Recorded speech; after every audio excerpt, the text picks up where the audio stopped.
ప్రాంతీయ భాషలో ఉన్న తెలుగుని అందరికీ సులభంగా అర్థమయ్యే భాష కింద మార్చే దానిలో ఆ గిడుగు రామ్మూర్తి నాయుడు పంతులు గారు ఆయన చేసినటువంటి ఉద్యమం ఏ విధంగా చేశాడు, దాన్ని ఏ విధంగా విజయం సాధించాడు. ఈ రోజు మనం ఇట్లా మామూలుగా అందరికి అర్థమయ్యే భాషలో మనం మాట్లాడుకుంటున్నామంటే ఆ రోజు ఆ పంతులు గారు చేసినటువంటి ఉద్యమం ఆ ఫలితమే ఈ రోజు మనం అనుభవిస్తున్నామని చెప్పి తెలియజేసినటువంటి శ్రీమన్ నారాయణ గారికి మన స్కూల్ యాజమాన్యం తరఫున ధన్యవాదాలు తెలియజేస్తున్నామండి. అందరూ మరొకసారి చప్పట్లు తెలియజేయాలి.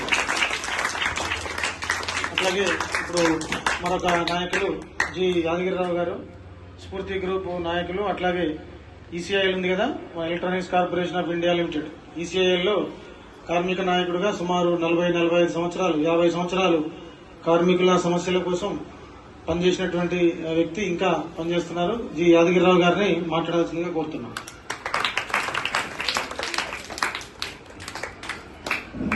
మిత్రులారా, విద్యార్థులారా, నేను సుదీర్ఘ ఉపన్యాసం చెప్పను. ఎక్కువసేపు సుదీర్ఘం అంటే మళ్ళీ గ్రాంధికంలోకి వెళ్ళిపోతుంది. ఎక్కువసేపు మాట్లాడాలి. ఒక్కటి మాత్రం చెప్తాను, ఏంటంటే మీకు తెలుగు భాష అనేది మీరు మాట్లాడుతున్నదే మాతృభాష. ఇంగ్లీషు అవసరం. ఇంగ్లీష్ ఎందుకోసం అంటే తర్వాత ఏదైనా జాబులు ఇంకోటి ఏదైనా వస్తే ఇంగ్లీష్లో మాట్లాడాలి కాబట్టి ఇంగ్లీష్ మీడియం పెట్టుకొని ఇంగ్లీష్లో ఉన్నాం. కానీ ఆలోచించేదంతా కూడా తెలుగులోనే ఆలోచిస్తాం. మనం ఆలోచించిన తెలుగులో ఆలోచించి ఇంగ్లీష్లో బదులిస్తుంటాం. ఇది మనకు ఉండేటువంటి మాతృభాష అంటే అది కూడా మనం తెలుసుకోవాలి, అది రాసుకోవాలి, చదువుకోవాలి, అలాగే మాట్లాడుతూ ఉండాలి. అంటే స్కూల్లో మాట్లాడలేదు, ఇంగ్లీష్లో మాట్లాడాలి, తెలుగులో మాట్లాడకూడదు అంటారు కదా, అంటారా? అయితే ఏంటంటే అవి కొన్ని అవసరాలు తప్పదు. కానీ మనం మిగిలినటువంటి వ్యవహారం అంతా కూడా తెలుగులో చేస్తాం మనకు అనేటువంటి.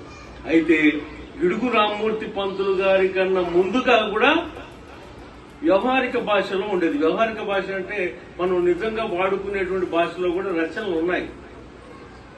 అయితే ముఖ్యంగా ఇప్పుడు ఉండేటువంటి తెలుగు అంటే ఆనాడు ఉండేటువంటి తెలుగు అంతా తెలుగు కాదు, అందులో సంస్కృతం ఎక్కువ. సంస్కృతంలో తెలుగు పదాలుగానే వాడుతున్నారు తప్ప మనకు ఉండేటువంటి తెలుగుగా లేదు. అసలు అచ్చమైన తెలుగులో ఉండాలి కదా. అంటే తెలుగు అంటే పామర భాష, పామర్లు పనిచేసుకునే వాళ్ళు మాట్లాడుకుంటారు, దాన్ని మనం వాడుకోకూడదని పండితులు ఆనాడు ఉండేటువంటి ఆ తెగలు ఎవరైతే ఉన్నారో మన మీద చేసినటువంటి ఆధిపత్యం, కులం, మతం పేరు మీద వాటి మీద అణగదొక్కినటువంటి వాళ్ళు ఈ యొక్క వీటిని ఉపయోగించుకున్నారు. అయితే దానికి వ్యతిరేకంగా గొప్ప పోరాటాలు చేశారు. అందులో ముఖ్యంగా వేమన, ఉప్పు కప్పు రంబు ఒక్క పోలిక నుండు, చూడ రుచులు జాడ వేరు, పురుషులందు పుణ్య పురుషులు వేరయ్యా, విశ్వదాభిరామ వినురమేమ. ఇది అందరికి అర్థమైపోతుందిగా, అందరికి అర్థమై. కానీ అర్థమయ్యేటువంటి వేమన పద్యాలని, ఆనాడు సుమతి పద్యాలని ఏవైతే ఉన్న సుమతి, వేమన ఇటువంటి వాళ్ళు వ్యవహారిక భాషలో వాళ్ళు కొట్లాడి చేసినట్టు వాటన్నిటిని తొక్కేశారు, అడ్డం పడేశారు, మూసేశారు. వాళ్ళన్నిటి వేమన్న ఆయనకి చివరికి ఏంటంటే ఆయన బట్టలు లేకుండా తిరిగాడని ప్రచారం చేశారు. కానీ ఆయన గొప్ప పండితుడు. వాటిని బ్రౌన్ ద్వారా ఇటువంటి వాళ్ళు ఎవరైతే ఉన్నారో బ్రిటిష్ వాళ్ళు ఆయన వెలికి ఎందుకు తీశాడు? అందరూ ఈ పాటలు పాడుకునేవాళ్ళు. దాదాపు 200 సంవత్సరాల పాటు మూల పడేస్తే ఎవరికి తెలియకుండా చేసి అవన్నిటిని మూలన పడేసి అన్నిటిని ఆ గ్రంథాలన్నింటినీ అప్పుడు తాటాకుల్లో రాసేవాడు. తెలుసా? మనం కాగితాలు లేవు అన్నాడు, తాటాకుల మీద రాసేవాళ్ళు, రాగి రేకుల మీద రాసేవాళ్ళు. ఆ రాసినటువంటి వాటిని అన్నిటినీ నాశనం చేశారు. నాశనం చేస్తే దానికి ఆనాడు ఉన్నటువంటి పాలకులు దాన్ని అందరి నోట్లలో పాడేటువంటి పాటలన్నింటినీ తీసుకొచ్చి వేల సంఖ్యలో ఆ పాటలను తీసుకొచ్చి వేమన పద్యాలను తీసుకొచ్చారు. ఆ తర్వాత తిరిగి మళ్ళీ అదే సంస్కృతంతో కలిసినటువంటి తెలుగుతో కలిపి అదే తెలుగు అన్నారు. కాదురా బాబు, అది తెలుగు కాదు, మామూలు సామాన్యులు మాట్లాడుకునేటువంటి పదాలు అవే అని చెప్పేసి గిడుగు రామ్మూర్తి లాంటి వాడు, గిడుగు రామ్మూర్తి గారు ఆయన భుజాన వేసుకొని అందరినీ కలిపి పెద్ద పోరాటం చేశాడు. చేసిన ఫలితంగా గురజాడ అప్పారావు లాంటి వాళ్ళు, తర్వాత శ్రీశ్రీ లాంటి వాళ్ళు అనేక మంది వీటిని ముందుకు తీసుకొచ్చి ఉన్నటువంటి. అందుకని తెలుగు భాషని సుసంపన్నం చేసుకోవాలి. తెలుగుని ఈ కాలంలో కొన్ని పద్ధతులు చేస్తున్నారు. తెలుగుని తెంగ్లీష్ చేస్తున్నారు. ఇంగ్లీష్ని తెలుగుని కలిపేసి తెంగ్లీష్ గా మార్చేటువంటి ఒక పద్ధతి ఉంది.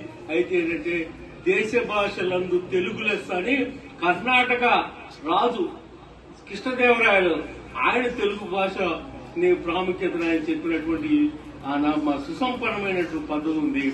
అదే కాదు ఇటాలియన్ ఆఫ్ ఈస్ట్ అని మన యూరప్ దేశాల్లో వాళ్ళు దాన్ని పొగినటువంటి చరిత్ర ఉంది. అందుకని తెలుగుని మనం నేర్చుకుందాం. ఇంగ్లీష్ ని మనకు అవసరాల కోసం దాన్ని గ్రిప్పును సంపాదిద్దాం.